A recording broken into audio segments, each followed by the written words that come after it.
अस्सलाम वालेकुम dears. Unit number 4 quadratic equation के अंदर हम बात करेंगे एक ऐसी इक्वेशन जो कि आपके पास a x square plus B x plus c की फॉर्म में हो। इसको हम क्वाड्रेटिक इक्वेशन कहते हैं। यहाँ पर देखिए हमारे पास जो इक्वेशन है ए x square plus B x plus c is equal to zero. इसका कंपैरिजन अगर हम एक एग्जांपल से करें, एग्जांपल मेरे पास जो है वो है 6x square plus 3x minus 5 is equal to zero. तो यहाँ पर जो हमारा कंपैरिजन बनता है इसमें a की वैल्यू 6 बनती है, b की वैल्यू 3 बनती है, c की वैल्यू आपके पास -5 बनती है। तो मैं लिखूँगा a इज इक्वल टू 6 और b is equal to 3 and c is equal to -5।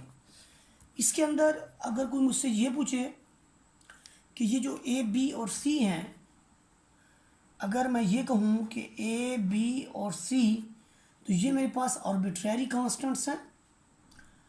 इसके बाद वाले जो कांस्टेंट हैं मेरे पास, जिन्हें मैंने नाम दिया, इनकी कोई वैल्यू हुई 6, 3 and -5, these are called pure constants. ये आर्बिट्रेरी इसलिए हैं कि इस इक्वेशन के अंदर ए की वैल्यू 6, बी की 3, सी की -5 है, लेकिन किसी और इक्वेशन के अंदर ये वैल्यू चेंज हो जाएगी। मसलन अगर आपके पास 7x square -x -9 is equal to 0 है, तो इसके अंदर a जो है वो 7 है, b -1 है और c आपका -9 है। अब इस क्वाड्रेटिक इक्वेशन के अंदर a, b और c अपनी वैल्यूज़ को चेंज कर चुके हैं। तो जहाँ पर ये अपनी वैल्यूज़ को चेंज करेंगे, इसका मतलब ये A B C arbitrary constants हैं, असल में प्योर कांस्टेंट्स और हैं। प्योर का मतलब उसका कोई नेम चेंज नहीं होता, उसमें कोई मिलावट नहीं होती। जैसे 6 है तो 6, 3 तो 3, -5 तो -5, इसके अलावा इसकी कोई और नेम नहीं है। इसके बाद देखिए हमारे पास इस इक्वेशन के अंदर जो वेरिएबल इस्तेमाल हुआ है उस वेरिएबल को हम x कहते हैं। और अगर हम इस इक्वेशन की डिग्री की बात करें तो इस इक्वेशन की डिग्री जो है वो 2 है हमारे पास। और याद रखें इस इक्वेशन के जब हम सोल्यूशन करेंगे तो वो सोल्यूशन हमारे पास सोल्यूशन भी 2 आएंगे। तो ऐसी इक्वेशन जिसकी डिग्री 2 हो और उसको सॉल्व कर लें, सिंगल वेरिएबल के अंदर हो, तो उसके सोल्यूशन भी आपके पास 2 आते हैं। हम एक क्वेश्चन आयर हमने तैयार किया है प्री टेस्ट का। हम उस क्वेश्चन आयर के मुताबिक कुछ क्वेश्चंस देखेंगे, फिर आगे जाके इस एक्सरसाइज का सोल्यूशन करेंगे। How many methods are there for solution of quadratic equation. देखें जी, सोल्यूशन ऑफ क्वाड्रेटिक इक्वेशन के कितने मेथड हैं, तो हमारा आंसर होगा 3 मेथड। अगर वो उनका नेम पूछेगा तो फिर हम नेम बताएंगे, फिलहाल हमारा आंसर 3 है। What is another name of quadratic equation? Another name of quadratic equation is second degree equation. Second degree equation भी क्वाड्रेटिक इक्वेशन का ही एक नाम है। तीसरे नंबर पे देखें, what do you mean by solution of equations. कि सोल्यूशन ऑफ इक्वेशंस का क्या मतलब है? सोल्यूशन ऑफ इक्वेशंस के मतलब ये है कि उसके अंदर जो वेरिएबल्स इस्तेमाल हुए हैं उन वेरिएबल्स की वैल्यूज़ को फाइंड आउट करना, वैल्यूज़ ऑफ वेरिएबल्स को फाइंड आउट करना। और वेरिएबल्स आपको पता है कि अपनी वैल्यू को चेंज करते होते हैं। यहाँ पर हमारे पास क्वेश्चन है what do you mean by a variable. Variable क्या है? एक्स वाई जी या टी, इस तरह की जितनी वैल्यूज़ हम किसी भी इक्वेशन के अंदर देखते हैं उनको वेरिएबल कहा जाता है। हाउ मेनी सॉल्यूशंस, यानी जो सॉल्यूशंस होंगे कितने होंगे क्वाड्रेटिक इक्वेशन के, ये ऑलरेडी मैं बता चुका हूँ। सॉल्यूशंस को यहाँ पर रूट्स भी हम कहेंगे। इसके अंदर 2 उसके आंसर्स होंगे, 2 ही उसकी रूट्स होंगी किसी भी क्वाड्रेटिक इक्वेशंस की। जितनी उसकी डिग्री होगी उतना ही उसका रूट होगा। ये इक्वेशन जो है ये आपके पास सेकंड डिग्री इक्वेशन है। याद रखें क्वाड्रेटिक इक्वेशन जो होगी उसको हम कह सकते हैं कि ये आपके पास सेकंड डिग्री इक्वेशन है। तो ये आपके पास सेकंड डिग्री इक्वेशन होगी 2 variable, second degree in 2 variables. ये एक्स वाई वेरिएबल्स के अंदर सेकंड डिग्री इक्वेशन है। उसके बाद देखिए हमारे पास जो है हम सोल्यूशन करेंगे एक्सरसाइज 4.1 में। जो पहला क्वेश्चन है वो आपके पास है सॉल्व बाय फैक्टराइजेशन। तो हमारा इस लेक्चर में सारे का सारा टॉपिक जो है वो फैक्टराइजेशन के ऊपर होगा। यहाँ पर हमारे पास पहला क्वेश्चन जो है वो यहाँ लिखा हुआ है 3x² + 4x + 1 = 0। और यहाँ पर ये समझने की बात है कि किसी भी इक्वेशन के अंदर जब हम इस तरह का कोई क्वेश्चन राइज करते हैं तो उसके अंदर सबसे पहली चीज़ जो देखी जाती है वो ये देखी जाती है कि इस सारी इक्वेशन के अंदर कोई कॉमन तो नहीं है। मसलन अगर यहाँ पर यूँ होता 3x³ + 4x² + x = 0, तो मैं फिर क्या करता, यहाँ पर मैं फिर ये करता कि सबसे पहले मैं x कॉमन लेता, तो यहाँ बनता 3x² + 4x + 1 = 0। तो याद रखें जब कभी भी आप फैक्टराइजेशन करें तो ऑन द होल सबसे पहला काम ये करें कि उस पूरी इक्वेशन के अंदर देखें कि कहीं पर कोई वेरिएबल कॉमन तो नहीं है। हमारी इस पूरी इक्वेशन के अंदर कोई भी वेरिएबल डायरेक्टली कॉमन नहीं है। ये तो हमारी कंसीडर की गई इक्वेशन है और ये क्वाड्रेटिक भी नहीं है, क्यूबिक इक्वेशन है। तो इसलिए इस तरह की इक्वेशन के 3 सॉल्यूशंस आएंगे। यहाँ पर देखिए हमारे पास जो नेक्स्ट यानी इसके बाद चीज़ है वो ये है कि हम पहली वैल्यू को लास्ट वैल्यू से मल्टीप्लाई करेंगे। ये हमारे पास 3x² है, हम इसको 1 से मल्टीप्लाई करते हैं तो हमारे पास 3 और 1 की जो मल्टीप्लिकेशन है वो हमें मिलती है प्लस का 3x²। अब जब ये प्लस का 3x² मिलता है तो इसका एक मतलब जहन में रख लें, जब कभी भी यहाँ पर आंसर प्लस में आएगा तो हमारी जो फैक्टर हम फॉर्म करेंगे उन दोनों के साइन या तो दोनों प्लस होंगे और या फिर दोनों वो माइनस होंगे। किस केस में? प्लस के केस में।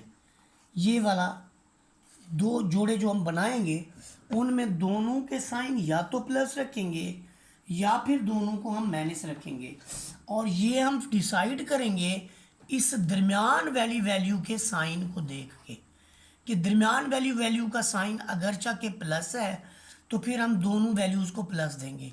यहाँ पर ये एक प्राइम फैक्टर है कि 3 को 1 से ज़रब दिया तो हमारे पास बना जी 3x²। और 3x² के जो फैक्टर हैं वो हैं 3 एकम 3। इसका मतलब हमारे पास एक फैक्टर है, दोनों के साथ हमें x को लगाना पड़ेगा। एक तो एक x फैक्टर है, दूसरा हमारे पास है 3x फैक्टर है। तो हम इसे किसी भी तरतीब से लिख सकते हैं। ज़्यादातर असातिज़ा इसको पढ़ाते हैं कि आप बड़ी वैल्यू को पहले लिखें, तो यहाँ पर हमने बड़ी वैल्यू को पहले लिख दिया और छोटी को बाद में। आप ऐसा भी कर सकते हैं कि छोटी को पहले लिख लें और बड़ी को बाद में लिख लें। ये एक जोड़ा है, जोड़ा जैसे मियाँ बीवी होता है, वो अगर चले मियाँ आगे चले या बीवी पीछे, या फिर बीवी आगे चले और मियाँ पीछे, तो है तो दोनों मियाँ बीवी ही, उनके रिश्ते में चेंज तो नहीं आएगा। हाँ ये ज़रूर कहेंगे कि अगर मियाँ पीछे चल रहा है तो वो रन मुरीद है। यहाँ पर देखिए 3x जो है वो आपके पास वो कॉमन है, तो ये 3x आपने कॉमन जब लिया तो यहाँ पर आपको x मिलेगा, यहाँ पर आपको 1 मिलेगा। इन दोनों में जो कॉमन आपके पास है जब ना हो तो वहाँ 1 मौजूद होता है। Every value has multiplicative identity 1। Her value में मल्टीप्लिकेटिव आइडेंटिटी 1 उसके साथ मल्टीप्लाई हो रही होती है। तो जब आपको कोई भी कॉमन ना मिले तो वहाँ समझ लें कि आपके पास 1 ज़रूर कॉमन मौजूद है। अब आप देखिए यहाँ पर x + 1 आपने कॉमन लेना है, तो x + 1 जो है वो आपका यहाँ चला जाएगा, इधर से आपको मिलेगा 3x। ये आपका 3x, यहाँ आप प्लस लिखेंगे और आगे आप 1 लिखेंगे। यहाँ पर गौर करें कि हमने दोनों वैल्यूज़ को बारी बारी ज़ीरो के इक्वल पुट करना है कि आइदर x + 1 = 0 और 3x + 1 = 0। ऐसी सिचुएशन के अंदर हमारे पास x की वैल्यू यानी यूँ समझ लें कि x की वैल्यू यहाँ अगर +1 है तो -1 करेंगे और इधर भी हम -1 करेंगे। एडिटिव इन्वर्स आपस में कट जाएंगे और x = -1 जो है वो हमारा रिज़ल्ट आ जाएगा। इसके बाद नेक्स्ट जो हमने करना है सॉल्व, वो हमने करना है 3x + 1 को। तो यहाँ पर आप एडिटिव इन्वर्स अप्लाई कर दें, इधर भी आप नफ़ी 1 अप्लाई कर दें, इधर भी नफ़ी 1। इससे ये कट जाएगा, आपको मिलेगा 3x is equal to 0 minus one is 0 minus one.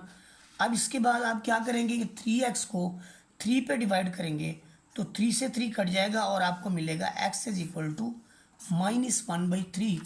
यूँ हमारे पास दो रिज़ल्ट आए हैं, एक आया है जी -1 और एक आपके पास आया है जी x is equal to -1/3।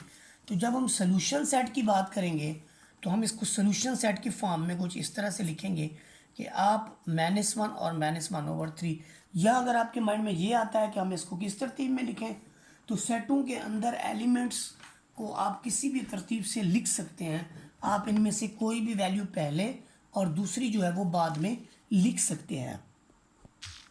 Question number 2 की तरफ अगर हम देखें तो इससे भी हमने फैक्टराइजेशन मेथड से सॉल्व करना है। ऐसी सूरत में तमाम वैल्यूज़ के अंदर कोई चीज़ कॉमन नहीं है। मैं पहले ही बता चुका हूँ कि फैक्टराइज हमने कैसे करना है कि तमाम वैल्यूज़ के अंदर हमने कॉमन चेक करना है कि कोई वैल्यू कॉमन तो नहीं है। अब जब नहीं है तो हम क्या करेंगे, इसके अंदर के पहली वैल्यू को लास्ट वैल्यू से मल्टीप्लाई करेंगे। दोनों पहली और आखिरी वैल्यूज़ जो हैं आपकी पॉजिटिव के अंदर हैं तो आपका रिज़ल्ट भी पॉजिटिव रहेगा और दरमियान वाली वैल्यू का साइन भी प्लस है। तो हम जो भी फैक्टर बनाएंगे दोनों के साथ हमें प्लस लिखना पड़ेगा। तो यहाँ पर आपके पास 12 आंसर आया है। तो 12 के फैक्टर कैसे बनते हैं, every digit is divisible by 1 and itself. तो यहाँ पर 1 लिखा है तो इधर 12 लिखेंगे और सबके साथ x भी लिखते जाएंगे। हमारा पहला फैक्टर जो बन सकता है वो है 1x और 12x। इसी तरह से ये एक इवन नंबर है 12, तो 2 पे डिविजिबल है। जब आप इसको 2 पे डिवाइड करेंगे तो आपका आंसर 6x आएगा। इसी तरह से ये 3 पे भी डिविजिबल है। जब आप इसको 3 पे डिवाइड करेंगे तो आपका रिज़ल्ट 4x आएगा। तो हम यहाँ पर देखते हैं कि ना तो इससे 7x बनता है ना तो इससे 7x बनता है। सिर्फ एक क्वांटिटी है जिससे हमें 7x मिलता है, वो है जी 3x और 4x। आप कहेंगे यहाँ पर साइन तो लगा ही नहीं है, मुझे साइन लगाने की ज़रूरत ही नहीं है। ये साइन तो मैं लगाऊंगा इधर, कहाँ पर, एक इधर। अब देखिए आप जोन सी वैल्यू पहले लिख दें, ये पहले लिख दें या 3, जो भी पहले लिखना चाहे आप लिख सकते हैं। अब इन दोनों में से अगर मैं x कॉमन लूँ तो मुझे क्या मिलेगा, मुझे क्या मिलना है भाई, आप सब्सक्राइब करेंगे तो कुछ ना कुछ मिल जाएगा। यहाँ पर x, यहाँ पर आपके पास 4, इन दोनों को, इसको आप x पे डिवाइड करें x मिलेगा, प्लस मिलेगा, इसे x पे डिवाइड करें तो आपको 4 मिलेगा। उसके बाद प्लस है। अब इन दोनों वैल्यूज़ में से देखें आप 3 कॉमन है, 3 कॉमन लेते हैं तो यहाँ से 3 उड़ गया, आपको x मिला। 12 को 3 पे तकसीम करें तो आपको 4 मिलेगा। अब x प्लस 4 इधर भी है इधर भी है, तो x प्लस 4 अगर हम कॉमन लेते हैं तो यहाँ पर आपको x मिलेगा, प्लस लगा के फिर 3 मिलेगा। तो ये हमारी फैक्टराइजेशन कंप्लीट हो गई। लेकिन उसने ये कहा है कि सॉल्व बाय फैक्टराइजेशन। हमारा काम यहाँ पर कंप्लीट नहीं हुआ, बल्कि फर्दर मोर हम इन दोनों को बारी बारी ज़ीरो के इक्वल पुट करेंगे। तो वही काम हमने किया कि either first value is equal to 0 और second value is equal to 0। तो यहाँ पर हमने एडिटिव इन्वर्स लगा दिए, इधर 0 में से 3 गया तो आपका माइनस का 3 बच जाएगा। तो x की वैल्यू जो है वो आपके पास हुई -3। यहाँ पर आप देखें जब इस तरह की सिचुएशन है कि x plus 4 is equal to 0, तो हमारे रिजल्ट्स कुछ इस तरह से हैं कि हम एडिटिव इन्वर्स +4 का -4 इधर भी लिखें और -4 इधर भी लिखें तो हमें मिलेगा x इज इक्वल टू -4। अब हमारे जो सॉल्यूशन सेट्स हैं वो है -3 और -4। तो आप किसी को भी पहले लिख सकते हैं और किसी को भी बाद में लिख सकते हैं। अब हमारे पास आया जी क्वेश्चन नंबर 3। वो कहता है जी इसका भी फैक्टराइजेशन करें, बड़े लेक्चर देते हैं आप, इस पर आपका पता चलेगा। तो हम क्या करते हैं, इस सारी के अंदर देखते हैं कि कोई वैल्यू कॉमन तो नहीं है। हमें पता चलता है जी इधर 9 है 12 है, इनमें से तो 3 कॉमन है। लेकिन इसमें नहीं है। फिर मैं क्या करता हूँ कि इन सब में देखता हूँ कि वेरिएबल एक्स स्क्वायर, इसके अंदर मुझे पता चलता है जी इधर एक्स स्क्वायर है, इधर आपके पास एक्स है, एक्स कॉमन हो सकता है, लेकिन थर्ड वैल्यू के अंदर तो एक्स कॉमन है नहीं। इसलिए मुझे क्या करना पड़ेगा कि ये फिर कंप्लीट स्क्वायर भी नहीं है, पहली वैल्यू को लास्ट वैल्यू से मैं मल्टीप्लाई करूँगा। लेकिन साइन मैं नहीं बोल सकता, इसका प्लस है इसका माइनस है। जब कभी भी मल्टीप्लिकेशन के केस में ऐसा हो कि पहली वैल्यू तो आपकी प्लस में हो और सेकंड वैल्यू आपकी माइनस में हो, यानी साइन डिफरेंट हो, तो आप माइनस लगाएंगे। चाहे इधर आपके पास माइनस है और मल्टीप्लिकेशन के बाद प्लस है तो तब भी आप माइनस लगाएंगे। लेकिन अगर आपके साइन दोनों एक जैसे हैं, मसलन दोनों प्लस हैं या फिर दोनों माइनस हैं, तो वहाँ पर आपका आंसर प्लस में आएगा। ये बात मेरी पल्ले बांध लें, जमा नफ़ी नफ़ी और नफ़ी नफ़ी जमा में ना घूमें, इसको जहन में रख लें। अब यहाँ पर देखें आपके साइन डिफरेंट हैं, तो ये माइनस में आ जाएगा। 9 5 45 हमारे पास बन चुका है। अब इसकी फैक्टर बनाने के मेथड्स को ज़रा गौर से देखेंगे कि 45 की फैक्टराइजेशन क्या हो सकती है। Every element divisible by itself, तो 41 ज़र 41, 45 ज़र 45, यहाँ भी एक्स लगा लें यहाँ भी एक्स लगा लें, तो ये आपकी पहली मिकदार है जो कि फैक्टर हो सकती है।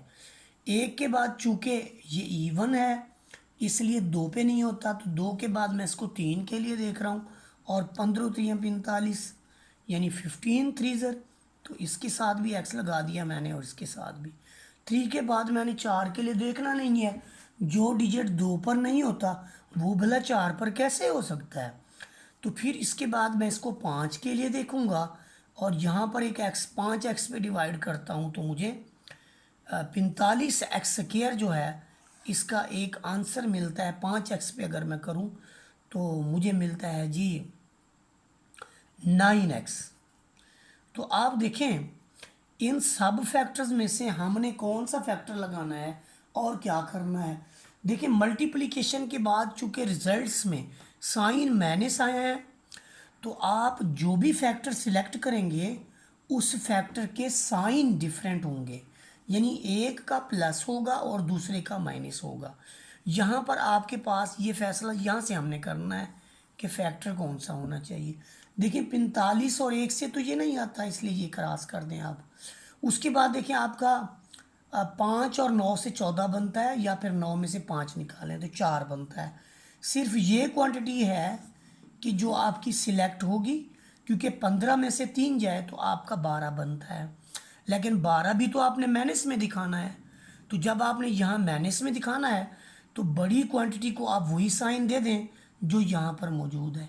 इसलिए 15 के साथ मैंने माइनस लगा दिया है और 3 के साथ मैं प्लस लिख दूंगा। अब आपने इस सारी क्वांटिटी को उठाकर यहाँ पर रख देना है। ये देखिए मैं प्लस लिख के 3x लिख रहा हूँ और माइनस के साथ मैं 15x लिख रहा हूँ। अब आप खुद गौर करें, यहाँ पर गौर करें, यहाँ पर बहुत ही सिंपल क्वेश्चन है कि हमने -12x की जगह एक फैक्टर लिखा जो कि एक प्लस के साथ दूसरा माइनस के साथ। उसकी रीज़न ये है कि हमारा रिज़ल्ट माइनस में आया था। आप ज़रा इस बात पे गौर करें कि आप -15 पहले भी लिख सकते हैं और +3 बाद में भी लिख सकते हैं। जब हम इन दोनों क्वांटिटीज़ को देखते हैं तो यहाँ पर हमें 3x जो है वो कॉमन मिलता है। जब आपको 3x कॉमन मिलेगा, 9x स्क्वायर को आप 3x पे करें तो आपका रिज़ल्ट भी 3x आता है।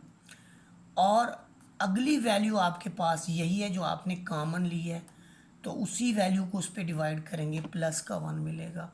-15x है, -5 है, अगर मैं -5 कॉमन लूँ तो यहाँ मुझे प्लस का x मिलेगा और यहाँ प्लस का 1 मिलेगा। सॉरी 3 आएगा, 5 तिया 15, दिस इज इक्वल टू 0। अब ये भी 3x है और ये भी 3x है, तो कितना मिलेगा जी 3x + 1 कॉमन मिलेगा, और यहाँ पर हमें मिलेगा जी ये वाला 3x और माइनस आपका यहाँ पर 5, दिस इज इक्वल टू 0। अब देखें जब दो यानी फैक्टराइज तो हम कर चुके, लेकिन उसने कहा सॉल्यूशन बाय फैक्टराइजेशन, तो फैक्टराइजेशन के बाद फैक्टराइजेशन ये है कि जैसे 6 के फैक्टर हैं, अगर हम कहें कि 6 के फैक्टर, तो 6 के फैक्टर हैं 2 ज़रब 3 या 1 ज़रब 6, ये इसके फैक्टर हैं। तो आप देखें कि हमारे पास जो क्वाड्रेटिक इक्वेशन थी, हम उसके फैक्टर तो फॉर्म कर चुके, अब हम उनका सलूशन फाइंड आउट करेंगे। हम ये लिखेंगे कि either 3x + 1 is equal to 0 और 3x - 5 इज इक्वल टू 0। तो यहाँ से आप एडिटिव इन्वर्स अप्लाई करेंगे, ये इससे कट जाएगा, 3x इज इक्वल टू -1 और यहाँ से मिलेगा x इज इक्वल टू -1/3 और यहाँ से आपको क्या मिलेगा, 3x is equal to 5, x is equal to 5/3। तो हमें सोल्यूशन सेट क्या मिला, हमें सोल्यूशन सेट मिला जी -1/3 एंड 5/3। तो ये हमारा आंसर होगा इस क्वेश्चन का। अब हम बात करते हैं क्वेश्चन नंबर 5 की। इसको भी हमने फैक्टराइजेशन से सॉल्व करना है, लेकिन ऑलरेडी ये अपनी क्वाड्रेटिक इक्वेशन की फॉर्म में नहीं है। पहले हम इसकी मल्टीप्लिकेशन करेंगे, सिंप्लीफाई कर लेंगे इसको और क्वाड्रेटिक इक्वेशन की फॉर्म में ले आएंगे। हम x को अंदर मल्टीप्लाई करेंगे तो यहाँ से हमें मिलेगा x² + 7x। ये क्वांटिटीज़ आपस में कैसे मल्टीप्लाई होंगे कि 2x को आपने पहले इस सारे के साथ मल्टीप्लाई करना है, फिर नफ़ी 1 के साथ इस सारे को मल्टीप्लाई करना है। तो ये क्वांटिटी आपकी एज इट इज़, इसमें से आपने 2x को जब मल्टीप्लाई किया तो 2x², 2x को 4 से किया तो आपको 8 मिला, -1 को आपने मल्टीप्लाई किया तो यहाँ -1 और -4 आपको मिला। इसके बाद जो हमारे पास टर्म है वो ये है कि जो क्वांटिटीज़ इस तरफ आपके पास है उन्हें आप इस तरफ ले आएँ। जब इन क्वांटिटीज़ को इस तरफ लाएंगे तो जो पॉजिटिव क्वांटिटी है वो आपकी माइनस में कन्वर्ट हो जाएगी, और इसी सिमिलरली आप 8 को इस तरफ ले आएंगे -8 हो जाएगा, x को इस तरफ लाएंगे तो प्लस का x हो जाएगा, और -4 को लाएंगे तो आपका प्लस का 4। अब सारी क्वांटिटीज़ आपकी राइट पे आ चुकी हैं, इसकी सिंप्लीफिकेशन करें। माइनस के 2x² में से x² गया तो आपको -x² मिला। यहाँ पर -8x है, 7 में से 8 गया तो आपको -x मिला, प्लस x और खड़ा हुआ है, ये कैंसिल हो जाएगा तो आपको मिलेगा -x² + 4 इज इक्वल टू 0। हम क्या करते हैं, इसको -1 से मल्टीप्लाई कर देते हैं। उसका क्या फ़ायदा होगा कि जो x² माइनस का है वो प्लस का हो जाएगा, और जो प्लस की क्वांटिटी माइनस की हो जाएगी। ज़ीरो को किसी वैल्यू से मल्टीप्लाई करें, आपके रिजल्ट में कोई चेंज नहीं आता, वो ज़ीरो का ज़ीरो रहता है। अब हमारे पास इक्वेशन है x² - 4, ये आपके पास प्योर क्वाड्रेटिक इक्वेशन है। प्योर क्वाड्रेटिक वो होती है जिसके अंदर x वाली टर्म मौजूद ना हो। ऐसी सूरत में हम क्या करते हैं, इसको लिखते हैं x² इज इक्वल टू 4 और दोनों जानिब रूट ले लेते हैं। रूट जब लेते हैं तो हमारे पास दो रिजल्ट आते हैं, +-2, और सोल्यूशन सेट हमारा हो जाता है +2 और -2। और यहाँ पर मैं आपको ये बताता चलूँ कि आप 2 का स्क्वायर लें तो आपको 4 मिलेगा, -2 का स्क्वायर लें तो भी आपको 4 मिलेगा। तो फिर जो 4 का रूट लेंगे वो आपका दोनों +-2 की फॉर्म में होगा। क्वेश्चन नंबर 6 की तरफ देखें। हमारे पास ये क्वेश्चन जो है ये आपके पास रैशनल की फॉर्म में है। ये आपके पास रैशनल्स हैं। रैशनल्स क्या होती हैं कि एक पॉलिनॉमियल आपके पास, देखें जब हम रैशनल्स की बात करते हैं तो ये हमने 9th क्लास में पढ़ा था कि एक पॉलिनॉमियल हमारे पास ऊपर होती है और एक पॉलिनॉमियल हमारे पास डिनोमिनेटर के अंदर होती है। रैशनल जब भी आपके पास हो, हमने तो इसको फैक्टराइजेशन मेथड से सॉल्व करना है, तो पहले हम इसे एलसीएम से मल्टीप्लाई देके इसके जो बटे हैं या यूँ समझिए डिनोमिनेटर हैं उनको ख़त्म करना है। तो हम मल्टीप्लाई करते हैं, इसके ये सारी टर्में डिफरेंट हैं, 2 के साथ x है और x के साथ x + 1 है, तो ये सारी इससे हम मल्टीप्लाई कर देंगे इस क्वांटिटी के साथ। तो इस क्वांटिटी का काम क्या है, इस क्वांटिटी का काम यह है कि पहली वैल्यू के साथ मल्टीप्लाई हुई, फिर ये दूसरी वैल्यू के साथ मल्टीप्लाई होगी और लास्ट में ये हमारे पास तीसरी वैल्यू से मल्टीप्लाई होगी। अब हमारे रिज़ल्ट क्या आएंगे, देखिए जी हमारे रिज़ल्ट क्या बनते हैं, गौर कीजिए। ये देखिए जी हमारे पास जो x + 1 है वो x + 1 से कैंसिल हो जाएगा, और यहाँ पर आपका जो x है, x आपका x से कट जाएगा और 2 जो है वो इस 2 को कैंसिल करेगा। तो हमारे पास वैल्यूज़ कौन सी रह गई, एक तो ये 2x रह गया, 2x × x एक वैल्यू, यहाँ से सिर्फ x ऑफ हुआ है तो 2 × x + 1 और × x + 1। यहाँ पर 2 से 2 ऑफ हुआ है और बाकी की सारी वैल्यू किससे मल्टीप्लाई होगी 5 से। अब हमने इन वैल्यूज़ की जो है मल्टीप्लिकेशन परफॉर्म करनी है।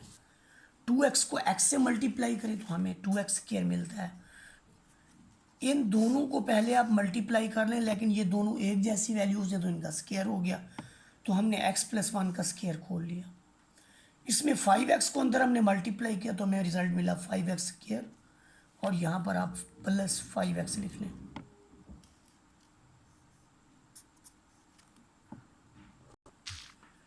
यहाँ पर आप देखें कि एक जैसी वैल्यूज़ जो है वो कौन सी बन रही है, 2x स्क्वायर 2x स्क्वायर, ये आपका हो जाएगा जी 4x स्क्वायर। 5x स्क्वायर को इस तरफ ले आए तो उसमें से सब्ट्रैक्ट हो जाएगा। और सिमिलरली हमारे पास x की ये वैल्यू है और ये है, ये जब इधर आएगी तो ये नफ़ी में आएगी। 4 में से माइनस का 1 गया तो आपके पास माइनस का x बच गया, और ये प्लस का 2, तो हम इसको लिखेंगे minus x square minus x plus 2। फिर हम इसे नफ़ी से मल्टीप्लाई करें तो साइन सबके चेंज हो जाएंगे।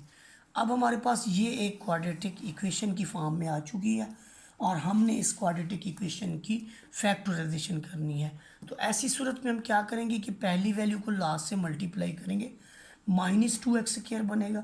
ये चूँकि एक प्राइम नंबर है तो अपने आप और 1 पर डिवाइड होता है, तो यही इसका फैक्टर होगा 1x और 2x। इसके साथ कौन सा साइन रखना है हमने ये डिसाइड करना है। यहाँ पर साइन माइनस का आया है तो दोनों के साइन डिफरेंट होंगे। अब दोनों के जब साइन डिफरेंट हैं तो बड़ी वैल्यू को वो साइन देंगे जो यहाँ पर है। बड़ी वैल्यू यहाँ प्लस है तो यहाँ प्लस आएगा, इधर माइनस आ जाएगा। फैक्टर तो इसके अलावा कोई है नहीं, तो जाहिर है फिर यही लगेगा, या तो यही लगेगा या फिर इसके फैक्टर बनेंगे नहीं। जब नहीं बनेंगे तो फिर उसके और मेथड्स हैं। यहाँ पर हम सिर्फ फैक्टराइजेशन की बात कर रहे हैं पूरे लेक्चर में। तो यहाँ पर प्लस एक्स की जगह हम दो क्वांटिटीज़ लिखेंगे, +2x -x। तो यहाँ पर मैं मिस्टेक कर गया हूँ, +2x और -x मुझे लिखना है। तो देखिए जनाब वाला कैसे इसके सोल्यूशन आते हैं। यहाँ पर जो हमने लिखा +2x और -x लिखा, मुझसे मिस्टेक हो गई, तो इसका सोल्यूशन मैं कैसे करूँगा। पहली दोनों क्वांटिटीज़ में से मैं x कामन ले लूँगा, इन दोनों में से x कामन लेता हूँ तो मुझे x+2 मिलता है।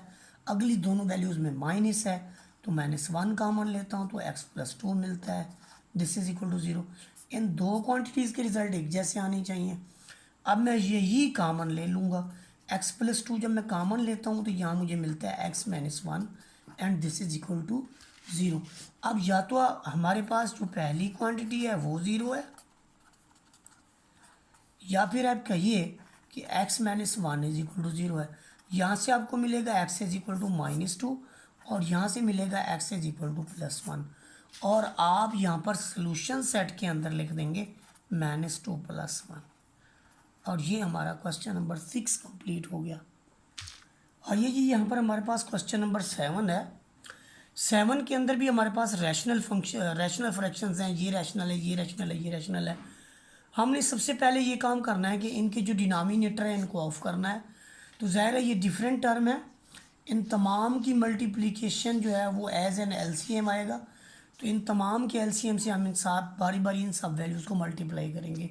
यहाँ पर देखिए हम इन तीनों वैल्यूज़ के साथ पहली वैल्यू को हमने मल्टीप्लाई किया, फिर इन्हीं तीनों वैल्यूज़ के साथ हमने इनकी दूसरी वैल्यूज़ को मल्टीप्लाई किया, फिर हमने इन्हीं तीनों वैल्यूज़ के साथ इसकी तीसरी वैल्यू को जो है हमने मल्टीप्लाई किया। तो हमें क्या मिला, इस वैल्यू से ये कट गई, x+2 के साथ आपके पास x+2 कट गई, और x+1 के साथ आपकी x+1 कट गई। तो यहाँ से ये दो वैल्यूज़ आपको मिली, ये देखिए, और यहाँ से मिला 1। यहाँ से आपको ये वाली और ये वाली वैल्यू मिली, ये लिखी, और साथ में यहाँ से मिला हमें 2, वो ये लिख दिया। इसके बाद हमारे पास लास्ट वन से क्या मिला, हमें ये वाली दो वैल्यूज़ मिली और साथ में मिला 7, वो ये लिख दिया हमने। अब हम क्या करेंगे, इसके अंदर हम करेंगे ये कि बहुत ही आसान सोल्यूशन है इनका। अब हम इनकी मल्टीप्लिकेशन परफॉर्म करेंगे। मसलन इन दोनों क्वांटिटीज़ को मल्टीप्लाई करके 1 से इन दोनों को करके 2 से और इन दोनों को करके 7 से हम मल्टीप्लाई करेंगे। तो ये पहली दो क्वांटिटीज़ को मल्टीप्लाई करने से हमें मिलता है एक्स स्क्र प्लस 7। 7 कैसे बना, यहाँ पे 2 है, यहाँ पे 5 है, 2 को 5 में जमा कर लें 7 और 7 एक्स लगा दें। ये तरीकाकार है इनको मल्टीप्लाई करने का। यहाँ पर 1 है, यहाँ 5 है, 1 और 5 6 लिख लें, 7 में एक्स लगा लें। पहली वैल्यू को पहली से मल्टीप्लाई कर लें और आखिरी वैल्यू को आप आखिरी से मल्टीप्लाई कर लें, तो 5 कम 5। इसमें भी आप ऐसा ही करें, यहाँ पर 1 है, यहाँ पर 2 है, 2 और 1 3 कर लें, साथ में एक्स लगा दें। एक्स को एक्स से मल्टीप्लाई कर लें एक्स स्क्वायर, और 1 को 2 से कर लें तो आपका 2 आ जाएगा। अब आपने क्या करना है कि आपके पास जो बाहर वाली क्वांटिटीज़ हैं उनसे आपकी इसकी मल्टीप्लिकेशन करनी है। यहाँ पर आपके पास बाहर 1 था तो अंदर वैल्यूज सारी की सारी वैसे रहेंगी। यहाँ पर आपके पास 2 है तो सारी डबल हो जाएंगी। एक्स स्क्वायर है तो आपका 2x स्क्वायर हो जाएगा, 6 है तो आपका 12 हो जाएगा, 5 है तो 10 हो जाएगा। और इसके बाद आपके पास है 7 बाहर है तो आपका 7 टाइम हो जाएगा। 7 टाइम एक्स स्क्वायर 21 यहाँ से मिलेगा और यहाँ से आपको 14 मिलेगा। अब हमारे पास जितनी भी क्वांटिटीज़ हैं उन सब पे आप गौर करें तो एक ये मिली, एक हमें ये मिली। तीनों में जो एक्स स्क्वायर की वैल्यू है उन्हें इकट्ठा करेंगे और कांस्टेंट्स को इकट्ठा करेंगे। तो यहाँ पर देखें एक्स स्क्वायर और 2x स्क्वायर हमें मिला 3x स्क्वायर, 7x और 12x हमें मिला 19x, 10 और 10 हमें मिला 20। इधर वाली वैल्यूज़ को अब हम देखिए, ये चूँकि 7x स्क्वायर है तो मैं कोशिश करूँ कि 3x स्क्वायर को उस तरफ ले जाऊँ। 7x में से 3 जाएगा, 21 में से 19 जाएगा और आपका जो 14 है उसमें से आपका 20 जाएगा। तो यहाँ आपको मिलेगा 4x square plus 2x minus 6। तमाम में से 2 कॉमन है। देखें यहाँ पर ये काम हमारा कंप्लीट हो गया कि हम एक क्वाड्रेटिक फॉर्म करने में कामयाब हो गए। क्वाड्रेटिक फॉर्म करने के बाद सबसे पहला काम वही है कि हमने सारी में देखना है कि कोई कॉमन तो नहीं है। तो पता चला जी सारी वैल्यूज़ के जो प्योर कांस्टेंट्स हैं यानी 4, 2 और 6, वो उसमें से तो 2 कॉमन है तो 2 कॉमन लिया, 4 में से 2, इसमें से 2 कॉमन लिया, 1 इसमें 2 कॉमन लिया तो 3, 2 पे इसको कर दिया डिवाइड, इधर भी और इधर भी। ये 2 इसको खा गया, 0/2 आपका 0 ही होता है। तो इस सारी का मैं करूँगा फैक्टराइजेशन। क्या तरीकाकार है इस सारी का फैक्टराइजेशन करने का कि आप पहली वैल्यू को लास्ट से ज़रब देंगे, आपको माइनस का 6x स्क्वायर मिलेगा। 6 कम 6 एक्स लगा दें दोनों के साथ और 2 3 6 एक्स लगा दें दोनों के साथ। यहाँ चूँकि जो आपके पास दरमियान वाली वैल्यू उसका प्लस है और आएगा भी ये फैक्टर, ये प्लस में लिख दें, ये माइनस में लिख दें। इस फैक्टर को हमने यहाँ पर लिख दिया, ये देखें बड़ी वैल्यू के साथ प्लस लिख दिया, छोटी के साथ नफी लगा दिया। अब इन दोनों में से हमने x कॉमन लिया 2x प्लस 3, इन दोनों में से हमने -1 कॉमन लिया तो 2x प्लस 3। अब 2x प्लस 3 कॉमन लिया तो इधर आपको x मिला, इधर आपका रहा जी -1। फिर इधर दिस इज इक्वल टू 0 और दिस इज इक्वल टू 0, तो यहाँ से आपके पास x इज इक्वल टू -3/2 मिला, यहाँ से आपको मिला x इज इक्वल टू 1। तो जब आप सोल्यूशन लिखेंगे तो सोल्यूशन सेट में फिर आप क्या लिखेंगे, -3/2 और 1। यहाँ पर हमारे पास क्वेश्चन नंबर 8 के अंदर भी वही बात है कि फैक्टराइजेशन के अंदर सॉल्व करें। एक चीज़ जो यहाँ पर लिखी जाती है क्वेश्चन के साथ वो ये है कि x is not equal to, याद रखें x is not equal to का मतलब ये है, हमने एक पढ़ा था रैशनल की जब हमने डेफिनेशन लिखी थी तो हम लिखते थे कि P/Q की फॉर्म में जितने सेंटेंस लिखे जा सकें और इसमें P और Q दोनों Z के मेंबर हों और Q does not equal to 0, तो उसने नीचे वाली वैल्यू का कहा था कि वो 0 की इक्वल नहीं है। तो वो भी ऐसा ही करते हैं कि ax - 1 को कहते हैं कि 0 की इक्वल नहीं है, और यहाँ से जो रिज़ल्ट मिलता है ax इज इक्वल टू +1 और x is not equal to 1/a। तो यहाँ पर यही चीज़ अक्सर वो लिखते हैं कि x is not equal to, तो पहली वैल्यू को 0 रख के फिर दूसरी वैल्यू को 0 रख के नॉट इक्वल टू 0 में x is not equal to 1/a और 1/b। याद रखें ऐसी सिचुएशन के अंदर इसका मतलब ये होता है कि आपके सोल्यूशन के अंदर x की वैल्यू 1/a और 1/b नहीं हो सकती। अगर किसी भी मेथड से ये आती है तो आप इसको इग्नोर करेंगे। अब हम अपने असल काम की तरफ आते हैं। हमारा असल काम ये है कि हमने इसको फैक्टराइजेशन से सॉल्व करना है, लेकिन फैक्टराइजेशन से सॉल्व करने से पहले जो हमारा यहाँ पर प्रॉब्लम है वो क्या है, हमारा प्रॉब्लम ये है कि हम इसके डिनोमिनेटर ऑफ करेंगे। तो एलसीएम मेथड है, एलसीएम से हम सारी वैल्यूज़ को मल्टीप्लाई कर देंगे। एलसीएम हमारा जो है, बल्कि ये कर लें कि ए वाली क्वांटिटी के साथ आप बी वाली रख लें और बी वाली के साथ आप ए वाली को ले आएँ। तो आप ये आपके पास अलग होगी, ये अलग होगी, इनका एलसीएम आप अलग लें। इसका एलसीएम क्या बनेगा, ए एक्स माइनस वन। ए एक्स माइनस वन को जब आप ए एक्स माइनस वन पर डिवाइड करते हो आपको वन मिलता है, वन को ए से मल्टीप्लाई करें तो आपका ए आएगा। अब यहाँ पर डिनोमिनेटर में वन है, तो आप ए एक्स माइनस वन को अगर आप डिवाइड कर देते हैं वन पे तो आपका रिज़ल्ट भी ए एक्स माइनस वन आता है, और ये फिर मल्टीप्लाई हो जाएगा किससे, बी के साथ। यही सिलसिला इधर होगा और रिज़ल्ट में आएगा ऊपर वाला B minus A into B X minus one. अगर ये नहीं आता तो डिटेल से समझ लें, इनबॉक्स करें तो मैं आपको इंशाल्लाह जो है ना, आप नंबर दें, आपको व्हाट्सअप मिलेगा इसका। इसके बाद देखें कि यहाँ पर आपने बी माइनस बी को अंदर मल्टीप्लाई करना है, यहाँ पर आपने माइनस ए को अंदर मल्टीप्लाई करना है। तो जब आप माइनस बी को अंदर मल्टीप्लाई करेंगे आपको minus A B X minus into minus plus मिलेगा। जब आप ए से मल्टीप्लाई करेंगे तो आपको minus A B x plus A मिलेगा। तो इसका मतलब क्या हुआ कि ए और प्लस बी लिख लें, आप ए प्लस बी लिख लें, minus A B X over A X minus one, और यहाँ पर आप लिख लें A plus B minus A B X over B X minus one, this is equal to zero. तो यहाँ पर आप A plus B minus A B X common ले लें, क्योंकि ये क्वांटिटी इधर भी मौजूद है और आपके पास इधर भी मौजूद है। जब आप ये कॉमन लेते हैं तो आपके पास यहाँ पर बचता है one over X minus one plus आपके पास यहाँ पर बचता है one over B X minus one.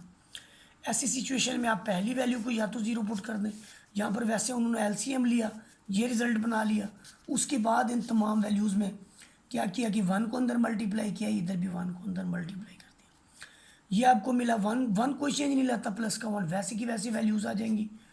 यहाँ पर देखें ये ए एक्स है, ये प्लस बी एक्स है, तो A X plus B X minus one आपका माइनस का टू, और डिनोमिनेटर में जो एक वैल्यू थी यहाँ पर उसे हमने क्या किया है कि ए एक्स माइनस वन और बी एक्स माइनस वन को हमने यहाँ पर मल्टीप्लाई ही इसी से कर दिया है, इसलिए ये दोनों आपस में कैंसिल हो गई हैं।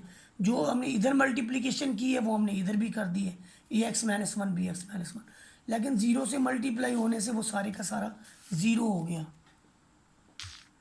यहाँ पर देखें, यहाँ से हमें मिला A plus B minus A B X और यहाँ से मिली ये चीज़, तो दोनों को बारी बारी ज़ीरो पुट किया कि A plus B minus A B X is equal to zero, या फिर A X plus B X minus two is equal to zero.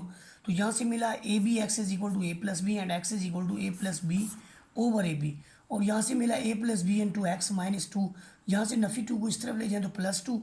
अब इसको ए प्लस बी पे डिवाइड कर दें तो आपकी एक्स की जो वैल्यू है वो आती है two over A plus B, और ये हमारा सोल्यूशन सेट है A plus B over A B and two over A B A plus B. अब इसको किसी भी तरतीब से लिख सकते हैं। तो यहाँ पर हमारा फैक्टराइजेशन के जो क्वेश्चन जितने भी थे 1 से 8 तक वो कंप्लीट हुए हैं। अगर आपने वाकई में वीडियो पूरी देखी है, वीडियो अच्छी लगी है तो लाइक शेयर और सब्सक्राइब कर दें। जज़ाकल्लाह खैर।